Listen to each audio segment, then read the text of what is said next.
Ladies and gentlemen, please welcome the head of the economic department at the Dutch Permanent Representation to the EU, Dr. Stephan Raes. The stage is yours.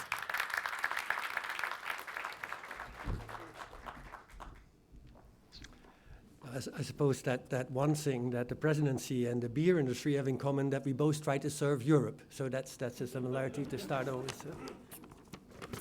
Thank you so much for inviting me, and I have to apologize for Ambassador Pieter de Gooijer, who was here last year, very enthusiastic about being here, but unfortunately couldn't be here tonight. So I stand here in this place for you. I'll say a few words from the perspective of the Dutch presidency, but indeed I'll try to bring in a bit of Dutch pride in what we see in the Netherlands in terms of the brewing industry there as well. As you know, the main theme that the Dutch presidency tries to work on, or perhaps I should say tried to work on, is to foster jobs and growth in Europe through innovation, like Robert has underlined before. Again, there's a similarity perhaps with industry that you need to improvise depending on what comes your way. So Pieter de Gooijer is probably more likely to be busy at the moment with all the migration issues taking place. But of course, still this perspective on the European project where innovation stands at the core is, I think, of extreme importance for us, and we want to bring forward. Now, in reading the report that was prepared for this meeting, of course, the numbers are totally impressive. They were said before, 6,500 breweries in Europe, 2,003 million jobs, 47 billion of value added is, of course, of tremendous importance. Sometimes I also think that we have to be a bit careful with these numbers. I receive them from many different industries, and I put them next to each other in a pile. And when I add all the job numbers up, I think that Europe must be much bigger than it is in reality. But that doesn't take away that they are truly impressive, of course. And perhaps in some respects, they even underestimate the importance of what this industry brings.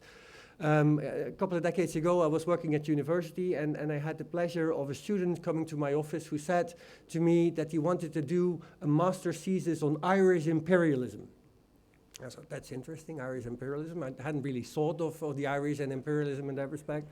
But what he meant is that he wanted to do a study on the impact of Irish pubs across the world and what that brought in terms of both culture and economic opportunities. And in fact, the results were quite impressive. These aspects of consumer industries in Europe are truly, I think, ambassadors for what Europe stands for, and hence indeed have perhaps even a larger significance than these very impressive numbers already indicate. I'd like to underline two things in terms of our agenda and relate that also to the situation of beer in Europe. The first one is that an agenda for growth and jobs at this moment cannot be but an agenda which is very much geared up towards what's happening outside Europe. Whereas perhaps in the 90s and 80s, we were still developing agendas for growth, single market agendas, which were primarily aimed to trade within Europe, to exchange things with each other in Europe. At this moment, it's absolutely critical that the agenda of growth and jobs should focus on competitiveness of Europe in the context of the global economy.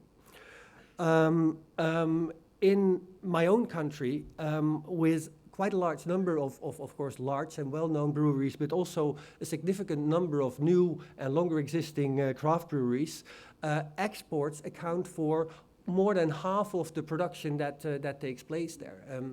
I spent some time in the United States, and in many speeches I quoted that half of the cargo that enters the US East Coast in containers is actually bottles of Heineken beer. And my American friends were always truly impressed that that was the case. Exports is such a tremendously important part of what this industry stands for.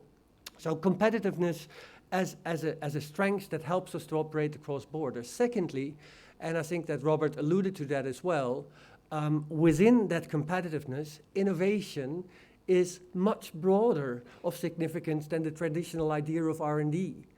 If I read in the report, and I looked a bit in what's happening in the brewing industry, when you look at differences in improving quality, in product differentiation, in design, in marketing, with the wonderful Love Beer video that was shown before, with cooperation in the value chain to make sure that innovative business models indeed are adopted, these are probably the more determining facts that will determine the success of such industry and perhaps for Europe as a whole.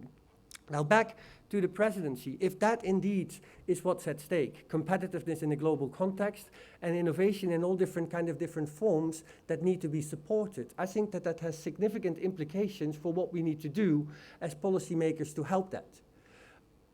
Supporting innovation is not just by sums of money in Horizon 2020 or elsewhere. These are extremely important.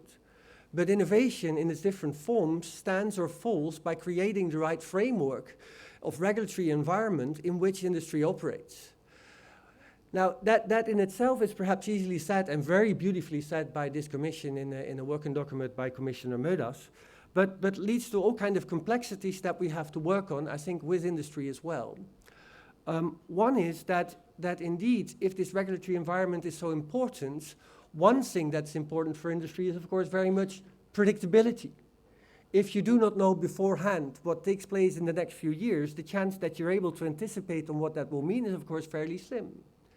At the same time, with technology, but also consumer taste changing so rapidly, we need regulation that can breathe, that can be flexible, that can move with the needs of society and industry.